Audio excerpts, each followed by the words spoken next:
Hello, hello, hello, hello. Oh, my preview is totally messed up. What's going on here? There we go. Okay. Now my preview looks right.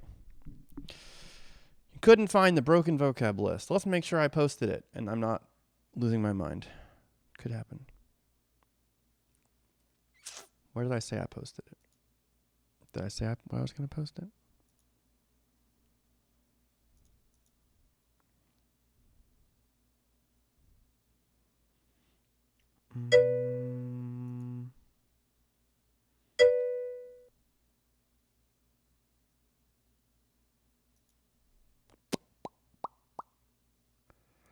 That may, in the words of Emperor Cusco, may really throw off our groove here.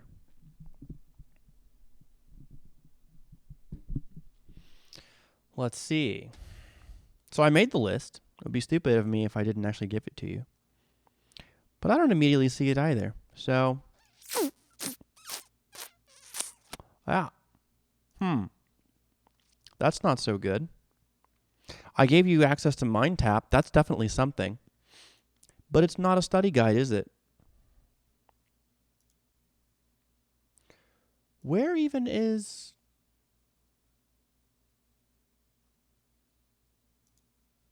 I gave you a list of vocab words.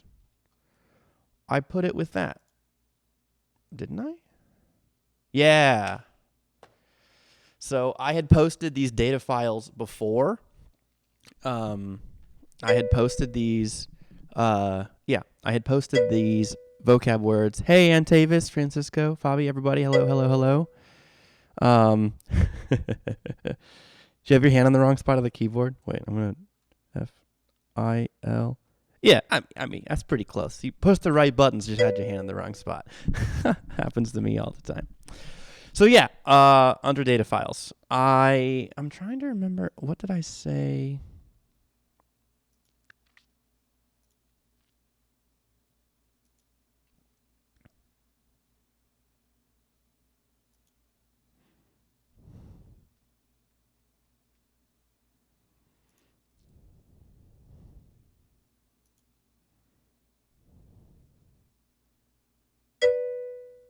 I don't see that I actually told you exactly where it would be.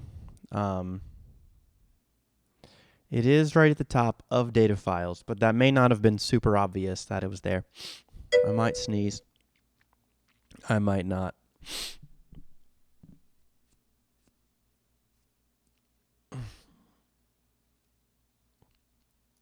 So this vocab lists thing, if you look at it in actual Excel,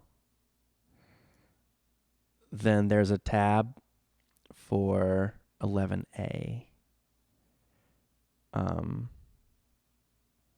course, this is just like a PDF goofy version. That doesn't work very well, but... Chapter 9. Yeah, I would not look at it in this format. It doesn't really look very good. Chapter 11. There are a series of words. Okay, so if this comes up again, I will be refreshing these data files here. However,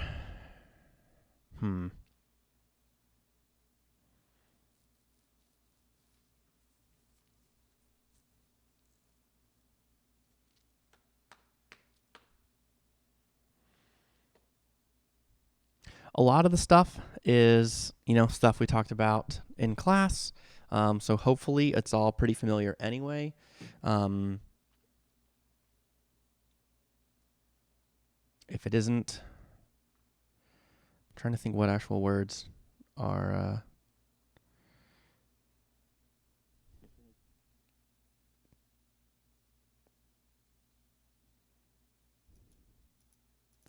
I think let's give it a go.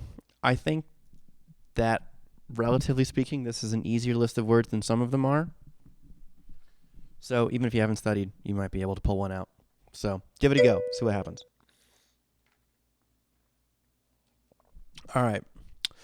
Let's start with announcements. That's what we do. So yeah, looking at the words in the book is fine. I did split chapter 11 into 2 pieces, though. I think. Or was that my undergraduate class? Am I crazy? I think I broke it into 2 pieces, right? Yeah. There's 11A and there's 11B. I keep calling you guys my graduate class and then my undergraduate class, which isn't actually true. You're both undergraduate classes, or you're all undergraduate classes. Anyway, so there is an 11A and 11B. And as you'll see in our announcements here,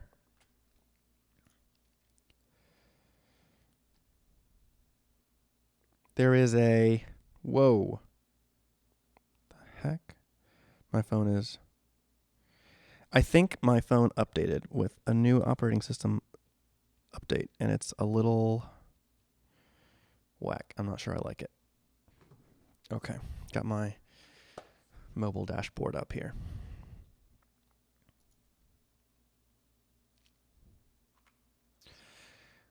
Thursday,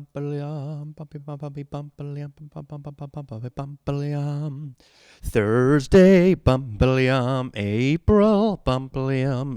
16th, Guess what, guys? And girls and whatever else. I use guys as like a gender neutral thing, but some people get upset about that, and that makes me sad. I don't want anybody upset. I'm just trying to be like, hey, so I can't say y'all. That's what we do in the South, right? You just be like, hey, y'all, gender neutral. It's 1 syllable. Yeah, well, if you got a lot of people, then it's all y'all. But generally, so what you have to understand, y'all is used as a collective, whereas all y'all is generally like, you are trying to say that it's not just the group. It's every freaking person in the group. All y'all better pay attention, right? Not just some of y'all, all of y'all. See what I'm saying? It's great. However, I mean, as you obviously know, y'all doesn't have the best reputation outside of the South. And, I grew up in a pocket of not South in the South, essentially. Like a lot of not Southerners in one little area. It's kind of how Florida's not Southern. There's little parts of Tennessee that aren't Southern. Kind of weird. I basically grew up in one of those where it's like a pocket of not Southern. And we all made fun of people who said y'all. It's like, that's so ridiculous. You hick, please stop. But then I started studying Spanish in high school, and I said, wow, it is amazing how nice it is to have a plural form of second-person pronouns. You. We need a plural you. Y'all. Because there's like you'ns or yous guys, or it just doesn't work. It's not any better than y'all. They're longer. Why not use y'all? Anyway, to the point. All right, so what we got? It's Thursday, April 16th. It is our next to last Thursday. My head's in the way. That's not really any better. All right, goodbye, head. Do I have main? No. Do I have a... Okay, fine. No face. You don't get to look at me. Okay, so climate studies survey available through a week and a half. I didn't finish saying this. After today, we only have one more Thursday left. Wasn't that crazy? Next week is our last week of regular class. So it's going to be a little interesting. We're going to have a lot to do and not a lot of time. So we're going to kind of finish up on chapter 11 today, and then we'll do chapter 12 and 14. I'm sorry, 12 and 13, I think, next week. Just kind of touch on those. And then I think I'm going to record a video separately from class that I'll upload for chapter 14. But we'll talk more about that as we get closer. I'm very, very, very close to having totally caught up from stuff from me getting backlogged from this weekend and my nightmare with the 368 exams. I have very nearly caught up. I got down to like 6 emails, so I've almost caught up. So one of those things I'm caught up on is the instructions for restoring access to MindTap. If you haven't seen this, I think I mentioned it on Tuesday. Pretty sure I did. It's right at the top. Online learning resources. So content, online learning resources, right at the top. It's a PDF document. There are only 3 steps. I've been told from students who've tried it that it's easy to follow, and the pictures are appropriate, that it actually does look like that. So hopefully that's helpful. Okay. Wait, I have a better idea. What if instead of hiding my face... Hold on, I need to duplicate this scene.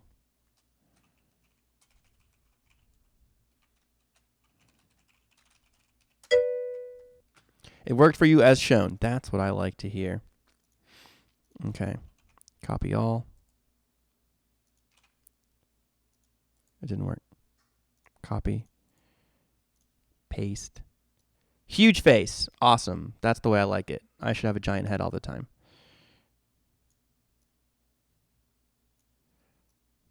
Oh, that wasn't it. Reset. Oh, no.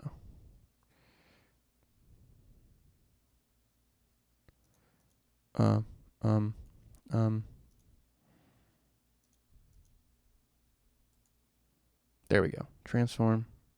Reset.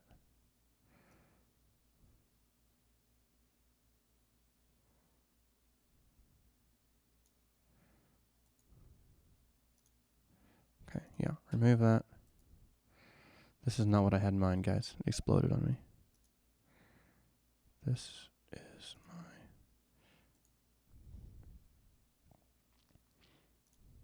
There we go. What else do we have? That's in the right spot. That's in the wrong spot. That needs to be down here. That's in the right spot. That's in the right spot. It's just huge. How about that? Why is this? Oh, because it's... Okay. All right. I think we're doing it. Okay, there we go. Now my face is on the screen. I have a new scene for this. Sorry about the delay. Okay. I've been meaning to do this for a while. Still, my face is still kind of huge. I'm going to shrink it a bit. Okay. Oh, wrong one. It's supposed to be hitting the lock button, not the hide button. Okay. So, we will talk about all these details. Restoring access to MindTap is there. One person saying that it's good to go. Upcoming assignments. Chapter 10 was due. Oh, don't do that. Okay. Please don't scroll. This assignment was due at the start of class. However, if you didn't do it, I told you it was due on Tuesday, and then I extended it to Thursday. So if you still haven't done it, you should be able to get half credit if you do it before 4:15 tomorrow.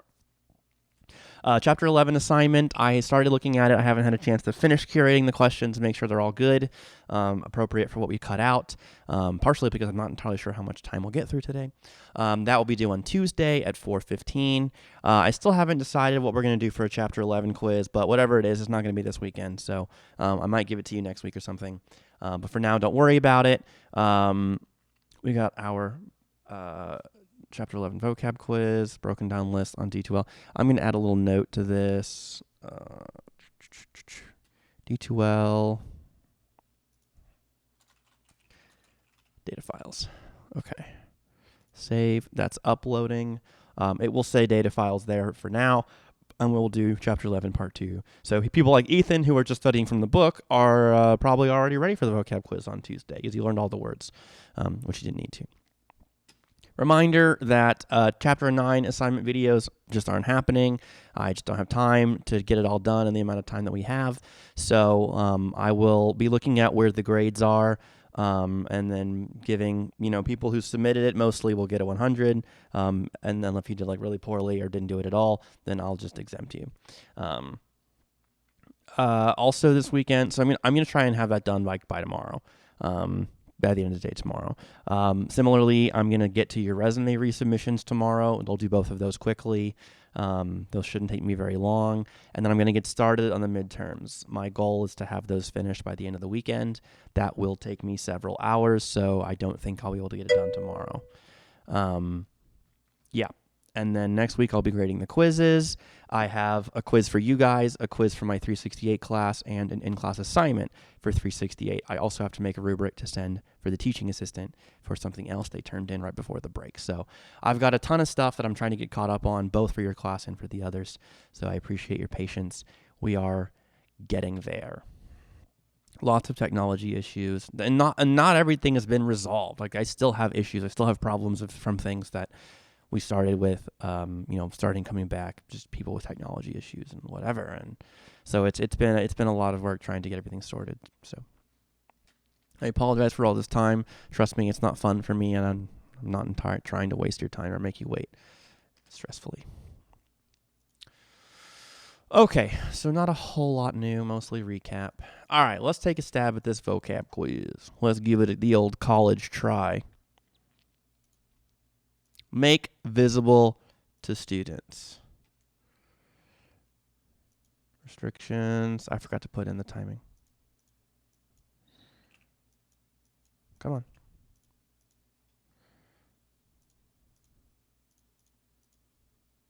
4:34.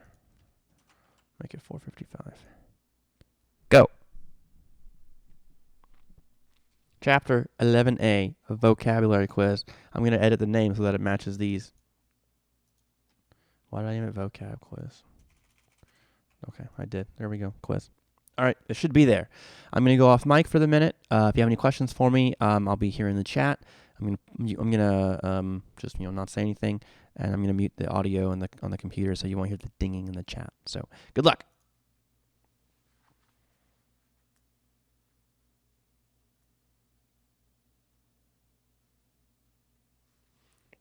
Just so you're clear. So you have 20 minutes to take the exam. You got a few minutes wiggle room. But if you start the quiz, it will start a 14-minute timer.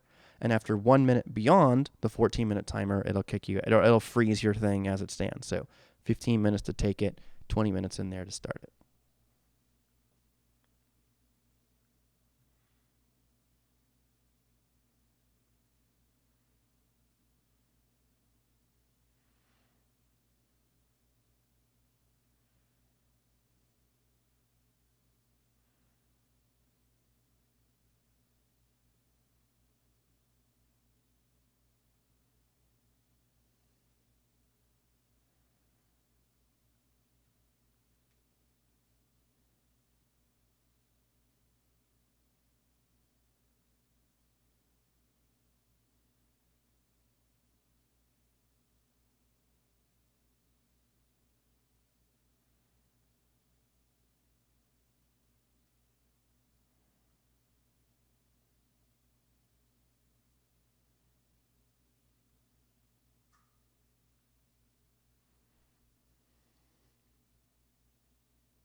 It has been 16 minutes since I released the quiz, so you may be finished, you may not be finished. If you're not finished, you should be done soon. You need to be done soon. So make any final changes. If you've already got your answers put in, if you submitted your vocab quiz already, I had one of my checkbox, one of the settings was wrong in the grading, and so it was grading you as all right or all wrong. So obviously, if you didn't get a 10 out of 10, then it would give you a 0. You got a 1 or a 0. It was either all right or you got 0. So I fixed that. So now if you did get a 1 before, now it shows up as 10 properly, and if you got a 0 before, you've gotten points. So for most of you got most of them right. So you got an 8 instead of a 0. So anyone who turns it in the last couple seconds, I'll have to go back and redo. But everyone else has been corrected. So I apologize for that.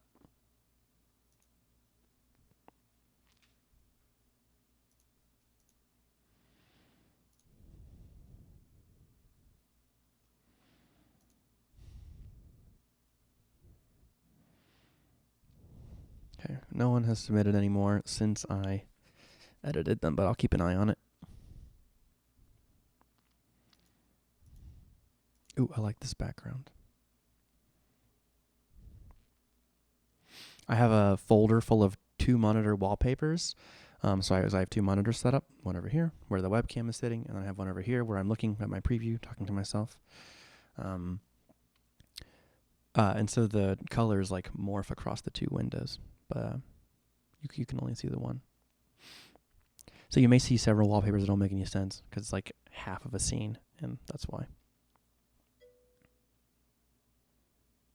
Your vocab quiz, I looked at it. I can check it again, but I think it was graded correctly. I gotta fix something in my OBS settings. These are really annoying. Yeah, okay, there we go.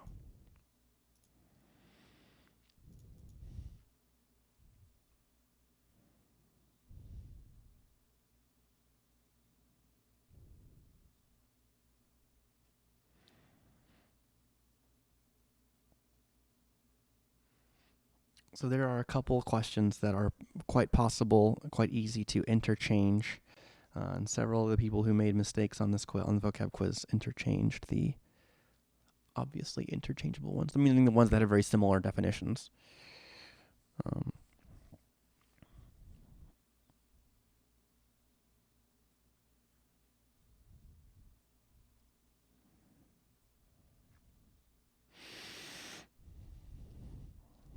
I'm satisfied that the answers are correct and that my score is correct, unfortunately.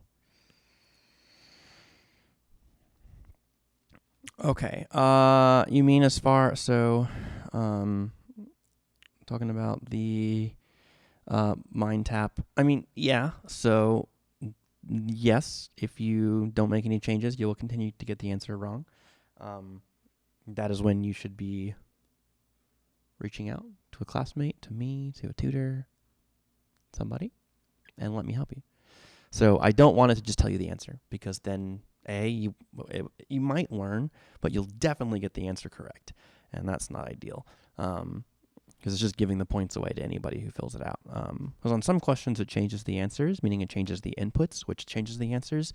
But I think on these questions, it's you're using a data file, so the data file is constant, so your answers are the same for everybody. So if one person, did that, we just have anyone could just submit, I don't get it, and then put in the answers and get 100 for free. And I don't think that would be a better learning experience. Unfortunately, this is definitely harder, but I think it's a better opportunity to learn. So as an aside, there is a possibility. I've been considering a lot of things that I might do for lectures, and there's one major downside to Twitch, or maybe 2 major downsides to Twitch that might be better through Discord. And there was one thing I thought I couldn't do in Discord that I actually can. I can do in Discord. So just so you guys know, I may be doing this next week. We may actually switch off of Twitch and do everything in Discord, so you don't have to worry about having like 2 separate things going on. It's all in one place. Oh, that's new. This was not there until yesterday or today. So there's a go live thing, and I can make a cool little preview, and then I can broadcast you the preview. Windowed projector, and then I can hit go live, and anyone who comes into the voice call will automatically be included. Now, I don't remember if I may have to pay a couple dollars to get the like full cool quality for the stream, but I'll be recording in full HD and all of that. Now, did I remember to check the button that includes desktop sounds? I don't know. So we'll be playing with this. I need to test how the sounds works. I think there is a way. Well, I know there is a way. I know it will include the sounds. So cool. Okay, so just so you know, we may be using this in the future. Because there has been some awkwardness where, things like Twitch or something similar like YouTube Live or something along those lines, some people use them to make money.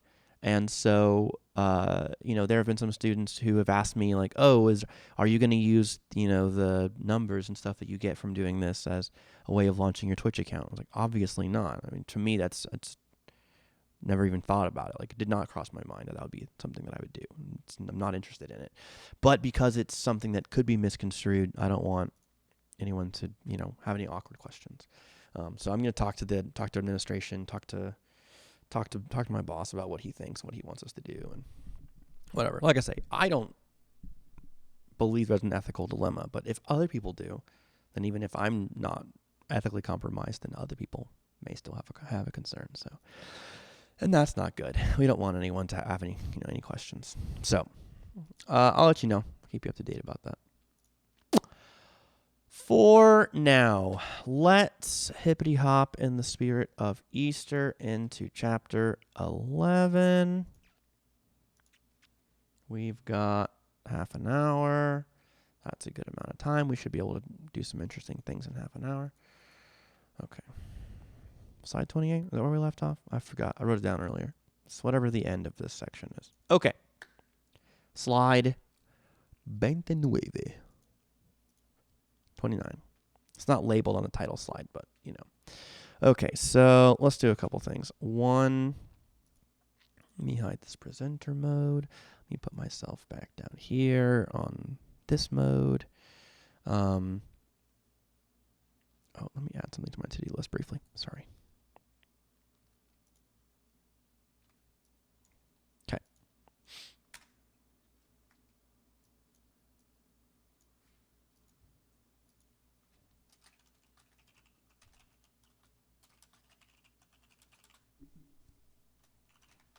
Okay, good.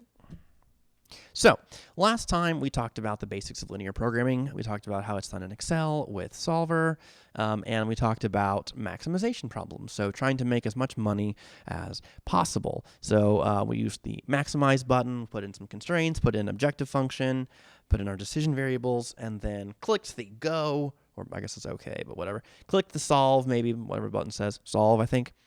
And voila, we had a working solution, an optimal solution. So we're going to do a different example today. We'll start out with a new example of a minimization problem, which is quite similar to a maximization problem, although obviously we're working in reverse. So instead of trying to make the most money, we're trying to spend the least money or have the lowest risk possible or whatever. In this case, we have a cost, and we're trying to fill orders. We have a fixed demand, and we're trying to fill them as cheaply as possible. Oops. Okay. Change scene instead of changing slide. Not ideal.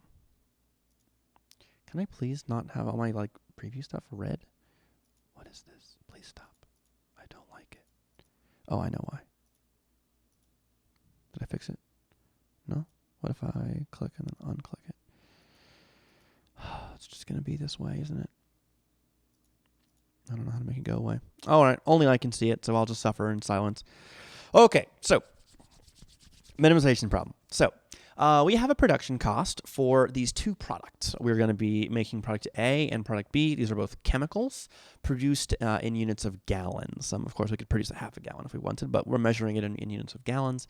And we're trying to minimize our production costs. So we have to invest money in making these products. I'm sitting on my blanket. I get cold down in the basement. Okay, a little blanket here. Okay. So we are trying to minimize our production cost while meeting the total units of demand that we need. So our objective function is simply $2 for every unit of product A that we make, and we're just going to have A and B as our decision variables. How many gallons we make of each makes sense. So $2 times the units of A plus $3 times the units of B. And we want this to be as cheap as possible. However, we have demand for our particular product. We have a demand for product A, and we have a requirement that's been given to us, presumably by upper management or something, where we have to produce at least 350 gallons total. So we need at least 125 gallons of A specifically, and then we need 350 gallons of both products put together. Now, we're also limited by our available processing time, so we cannot produce more time than we cannot spend more time producing than we have. It costs us 2 hours to produce a unit of A, and 1 hour to produce a unit of B, a gallon of each, of course. 2 hours per gallon, 1 hour per gallon. A total of 600 hours available. And as usual, we have non-negativity constraints, so our values cannot be any less than 0. Now, there is a thing that we have here called a surplus variable, which will tell us how much over our right-hand side limit. So these are the right-hand sides. This is the left-hand side defined by dividing by the inequality symbols here. So the question is, how much over the right-hand side is the left-hand side of a greater than or equal to? So how much extra do we have? We can combine in a surplus variable. All right, so we have a model. Let's take a look at the model together.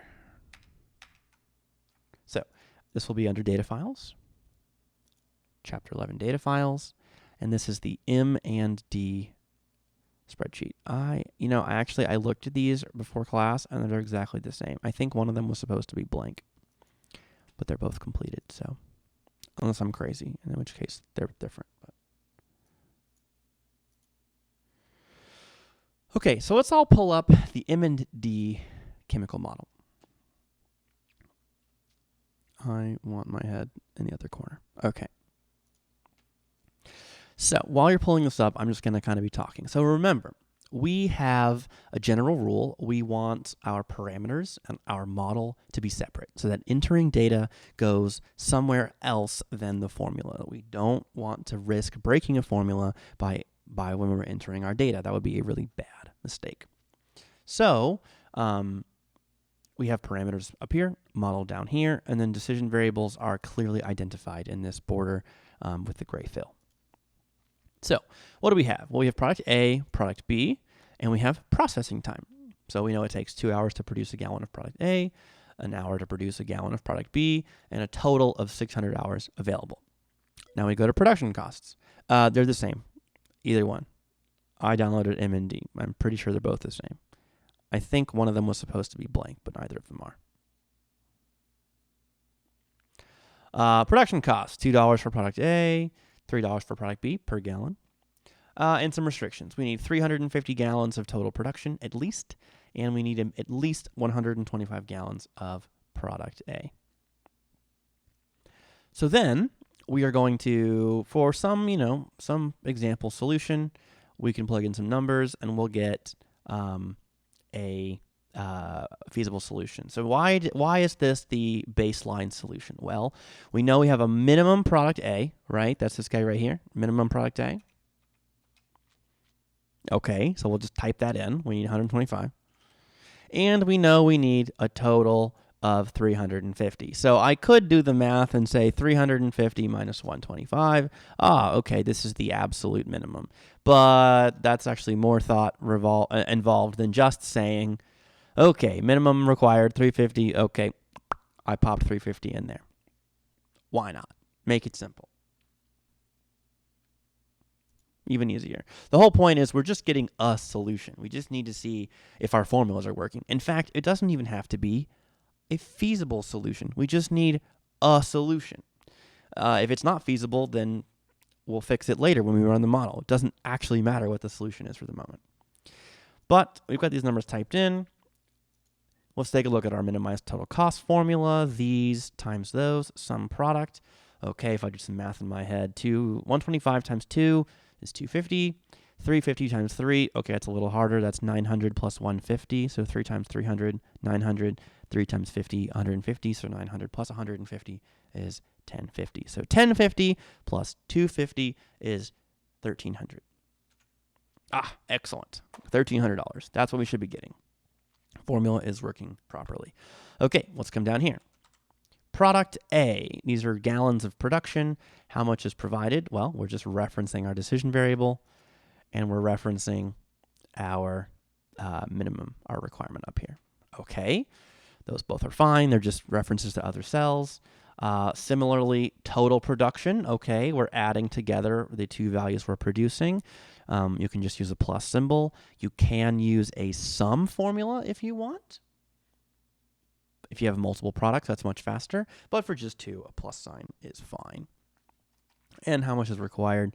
That is, again, a reference up here to our parameter section. And finally, processing time. This is, again, a sum product of the processing time in hours times the gallons produced. I'll just go ahead and tell you that 600 hours is, in fact, the correct answer. And we're referencing our hours available of 600 from up here. And here is that surplus variable that we were talking about. How many unused hours do we have? It's simply defined as the hours available minus the hours used. It just so happens that the solution that we made up, 125 and 350, coincidentally is actually the maximum number of hours used. So we need 125. We have 125. We need 350. We have 475. We need no more than 600. We used 600. So we actually have a feasible solution. However, the question is this a good solution? Well, probably not. We are way over our requirement, and we're barely even a feasible solution. We're producing so much, and we want to produce as little as possible. Now, before we go on to our solver model, there's one suggestion that I would make, and that is that it may be a little difficult to remember exactly which of these inequalities are less than or equal to and which ones are greater than or equal to.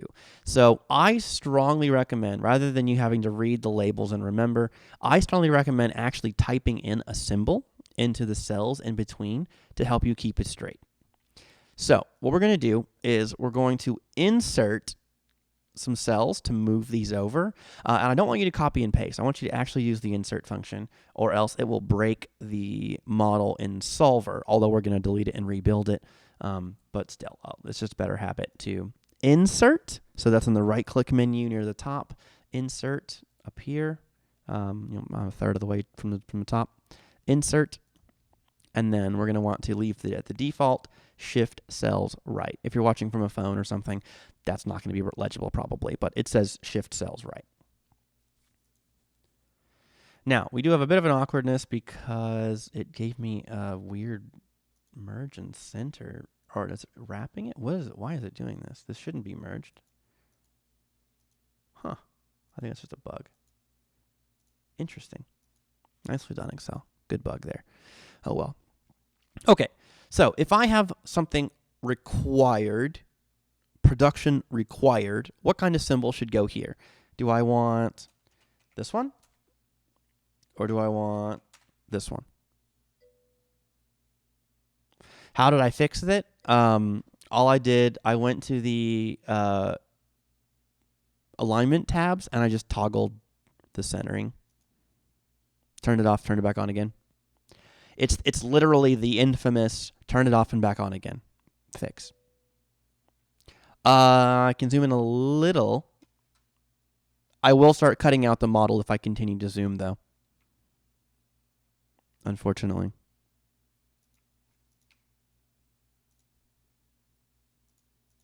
So we have two choices. Greater than or equal to, or less than or equal to. Which one would you like? Which one do you think it is? Greater than. That's right. Greater than. So I've just typed in greater than, equal to. Sure, if you really want to be fancy, you can come up here to your insert model. You can type in a symbol, and then somewhere in here are greater than or less than or equal to. I have mine in recently used because I've done this before. But for you,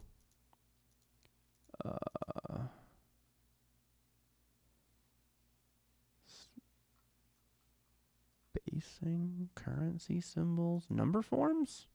I don't even remember where. Yeah, there it is. It's under number forms. You can insert a specific symbol if you really want to do it this way. I don't ever bother with this. It's just for your reference. It's not used by anything. It's just nice to have it typed in some kind of way. Okay, hours used compared to hours available. Same question. Less than or equal to, greater than or equal to. What should it be?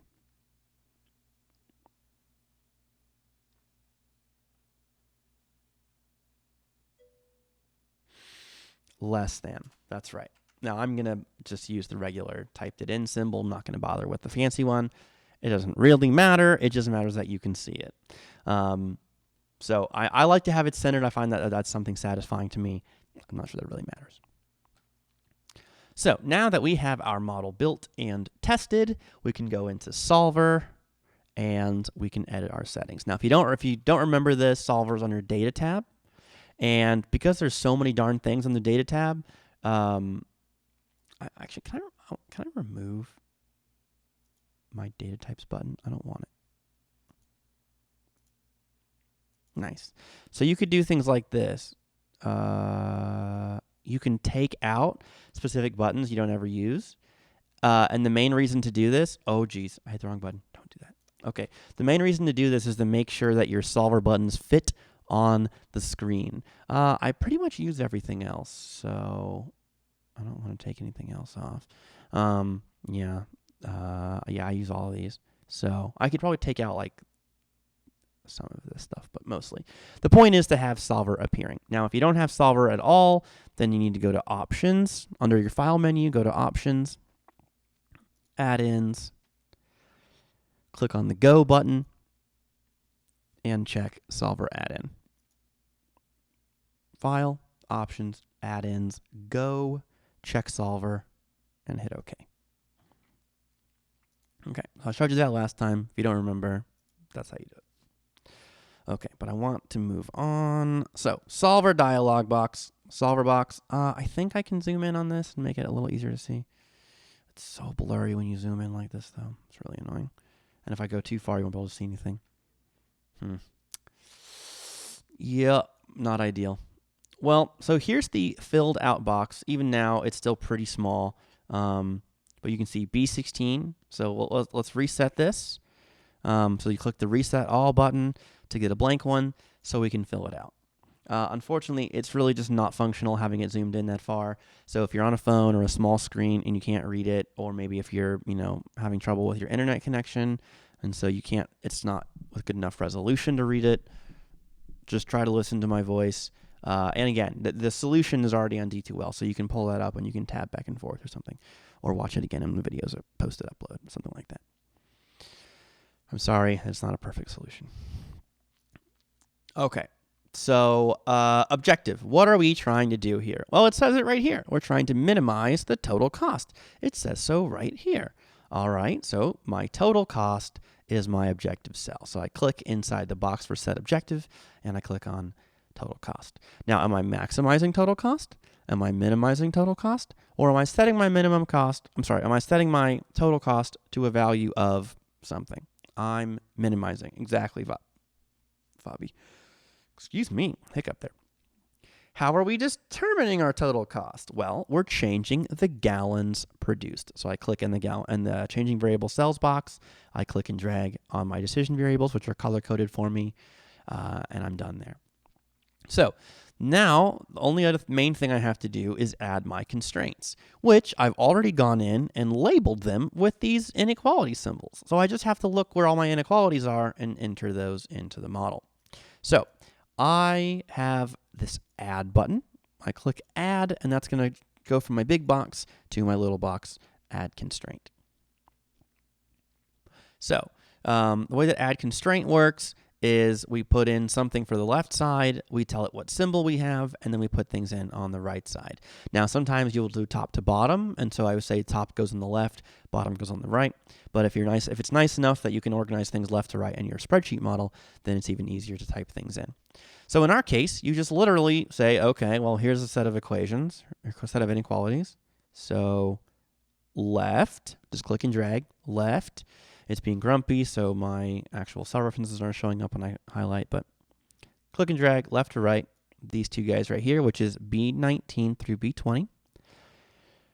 And then I need to pick my symbol. So this symbol does not look like this symbol. This one says greater than or equal to. This one says less than or equal to. That's not good. So let's change it to match the greater than or equal to that we have over here. Which, by the way, if you look at your own add constraints menu, you'll see that it's not giving it to you in the fancy stacked format that you're getting over here anyway. So if you really want it to match, you might as well just do it the way that I did the second time, because that's how it's displayed in the wizard here. Lastly, we compare this to the right side. I misclicked it. It should say D19 to D20. D as in dog. D19, D20. So in summary, B19 to B20 is greater than or equal to D19 to D20. And click OK. Now, if I were a really advanced user, I could have clicked add, and that would have saved our work and then gone straight into the next constraint. However, I'd rather you build the habit of clicking OK each time, and then if you need to add more, you can go in and add more. Students kind of panic when they get into the habit of clicking add, and they often will get off track of where they are. So this is the safer method. All right, first constraint's put in. Let's add the second. Cell on the left, less than or equal to. Yeah, less than or equal to. We're matching thing on the right. And click OK. So it should look like this. I'll just give you a quick zoom in. B16, minimize, B14, C17, B19, B20, greater than or equal to D19, D20, and B23, less than or equal to D23. Okay, so far so good. Last couple things. Make unconstrained variables non-negative. Yep, non-negativity constraint. We want to leave that there. And it has given us this weird thing where sometimes it does this. It'll bug out, and you won't get a solving method by default. So we want to choose simplex LP in our class. Other than, we'll touch on a couple nonlinear things next week, but mostly we're using simplex LP. So we choose solve. For some reason, mine appeared on the wrong monitor. It's over here. Okay. Yes, you can use notes for the exam. Of course. Of course. Of course. And we got ourselves a new solution. Okay, 250 gallons of A, 100 gallons of product B, and a minimum total cost. We almost cut our cost in half. We dropped from $1,300 to $800, and we've met all of our constraints. So that is really good news. 2 thumbs up from the Cookster. That's what they called me in my tennis team. That was the stupidest nickname ever. They were trying to make Cook a cool name, and it's just pretty hard. So the Cookster was the best thing they could come up with. They tried Cookie, but then our coach would just be like, looky, looky, looky, here comes Cookie. And he was so pleased with himself. And he did it every single practice. It was like, shut up. It's not funny. Stop. Come up with an actual good joke. He didn't. Maybe he wouldn't. Maybe he could have. Okay, so why are we still hanging out here? Well, because there's one thing we haven't talked about that I want to, and there's a slide or two about it in the slide deck, and I can show those to you, but mostly I thought it might be more useful to just pull up the report and dig through it together.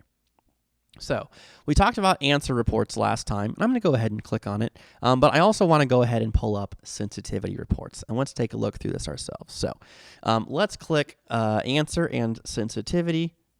Make sure they're highlighted in blue like this, and then choose OK. So as usual, nothing will happen up here, but down at the bottom, we have our answer report, which we talked about last time. I can zoom in a little bit. Let you see this. And again, really, you don't really need this. You can just delete that, and then you can zoom in more if you want.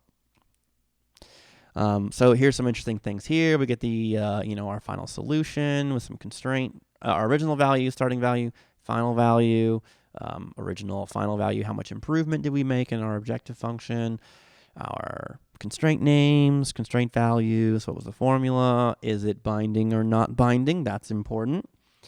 But really, this is actually, we're going to expand upon this in our sensitivity analysis. So let's not focus on it too much in the answer report. Let's jump over to the sensitivity report.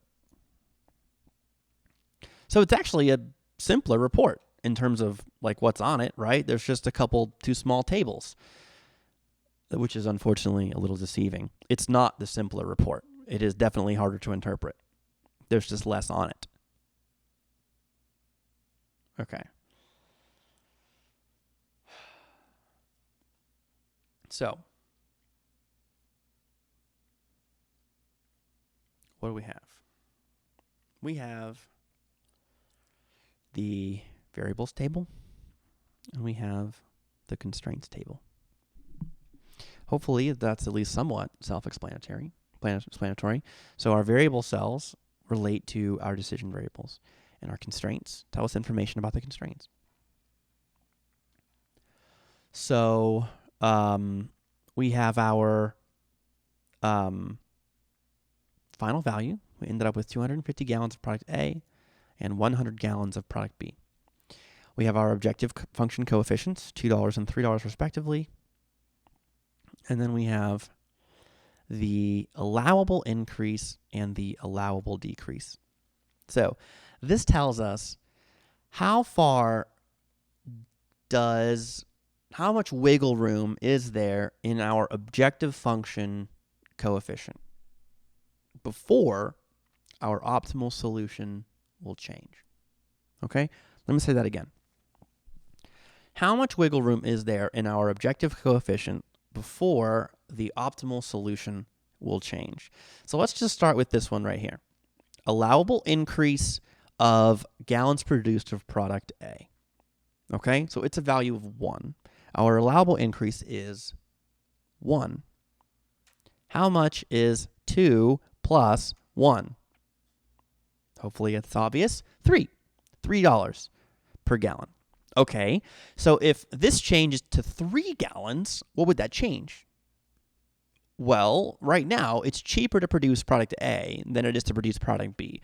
So as a consequence, we're trying to produce as much of product A as we can. Well, if the price increases to $3, it's not cheaper to produce A anymore. But if that's the case, there's no reason to change your solution. Your optimal solution is, any feasible solution is optimal. We just want to minimize the number of gallons we produce. So it turns out that actually producing, but we're already producing the minimum gallons.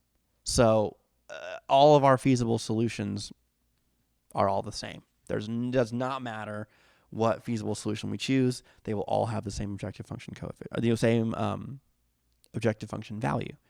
So it doesn't matter. Basically, if this goes up, if the 2 goes to 3, this question becomes really easy and a waste of time. But anything beyond an increase of $1, an increase of $2, an increase of $3, and so on, then this actually becomes more expensive to produce than product B. And so we'll prefer to produce product B instead. Similarly, there is a $1 allowable decrease for product B.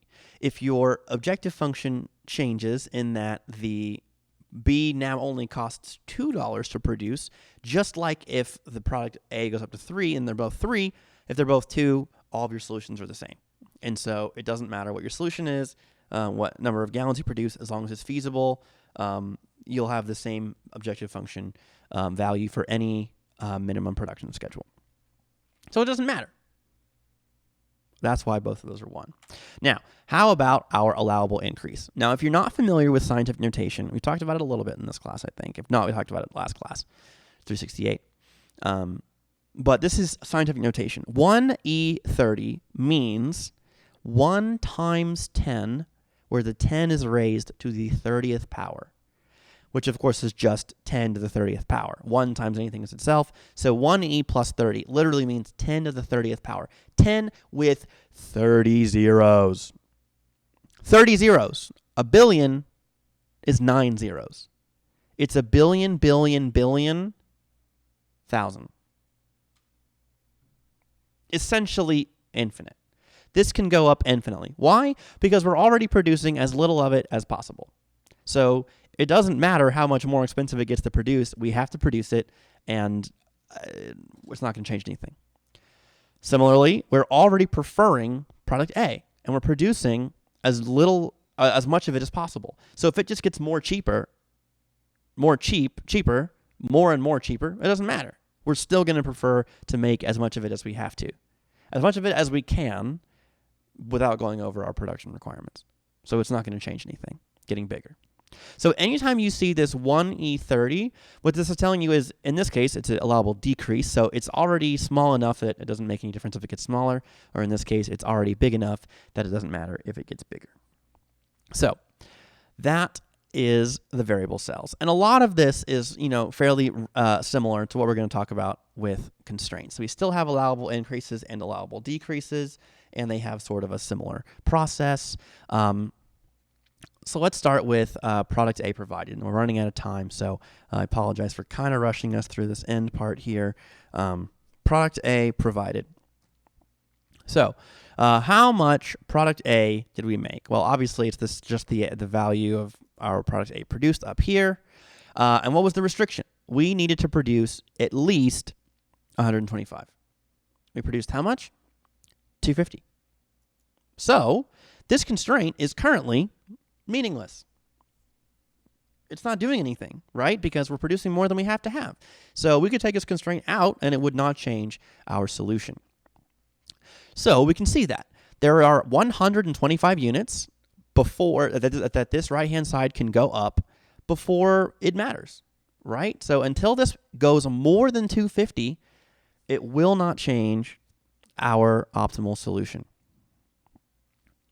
But I haven't made it available for you yet because I wasn't sure entirely what we'd cover. Okay, so there's 125 that this can go up before it matters. Now, because of this shadow price here, it's kind of a weird name. I'm not sure where it came from, but the idea is, how much would you pay to change the value of the right-hand side by $1? Well, in this case, nothing. Or I'm explaining it a little poorly. It's how much would the objective function value change if the right-hand side increased by 1? In this case, nothing. It wouldn't change at all, right? Because the right-hand side isn't binding. It's not restricting our ability to produce what we want. And so it doesn't matter. There's no reason for us to worry about it. The shadow price is 0. It's negligible. Of course, it can go down as long as it wants. It's not binding. Not a big deal. More interesting, total production. Total production. Well, we must produce 350, and we're producing 350. Must produce 350, are producing 350. And if we have to change how much we're going to produce by 1 additional gallon, that would cost us $4. And I can explain exactly why that is. Because we're out of time, I'll allow you to figure that out. It would continue to cost us $4 for 125 additional gallons. But at 475 gallons, something changes. Now, what does it change? We actually can't tell. So if you want to know what changes here at 475, you have to change go back to your model, change the value of the constraint to 475, and rerun your model and see what happens. you'll get a new report, and that will teach you something different. Now, on the other hand, processing time hours used, we are restricted. We cannot exceed 600 hours, but if we could, we would. So the shadow price is a negative value because if this right-hand side goes up by 1, we are actually able to save money. So it'll actually be cheaper for us. Our objective function value would go down. And that is true for 100 units. If it goes up to 700, we'd continue to save $1 for each extra gallon or each extra hour we have to produce. And if the right-hand side goes down, meaning we have less and less time, then we would have to pay an extra $1 for every hour we lose up until we lose 125 hours, and then everything changes. Okay, so I went through that quickly. You may want to watch this again on YouTube or something. Let it sink in because these are really important questions, and this is always one of the hardest things from this portion of the class for students to grasp. Sensitivity analysis is really goofy, and it's unfamiliar, so it will take some time. Fortunately, you'll get to practice in Chapter 11 homework, which I will make available as soon as I review the questions. It is high on my to-do list. It's not technically the first thing because I have a phone call with my boss scheduled, but it is number 2. Call Dr. Bedell back. Number 1. Number 2. Make and post Chapter 11. I'm going to get it for you, and it's going to be quick. I don't imagine that my phone call with Dr. Bedell will take very long. He is, a business dean, so he's to the point, business-like, happy to get things done and move on. Not to say he doesn't have a social side, but, work things, he's pretty quick. So that's all we have time for today. So thanks everybody for coming. Thanks for paying attention. I will let you know any other changes that happen. For now, just worry about the Chapter 11 homework. It will be available to you in the next little bit. I'd say about half an hour if I had to guess a number. And then that'll be available to you over the weekend. And don't forget, Chapter 11 vocab Part B on Tuesday. So that'll do it. So I'll be around. I'm going to cut the video here. If you're watching on YouTube, thanks for checking in. Catch you on the next one.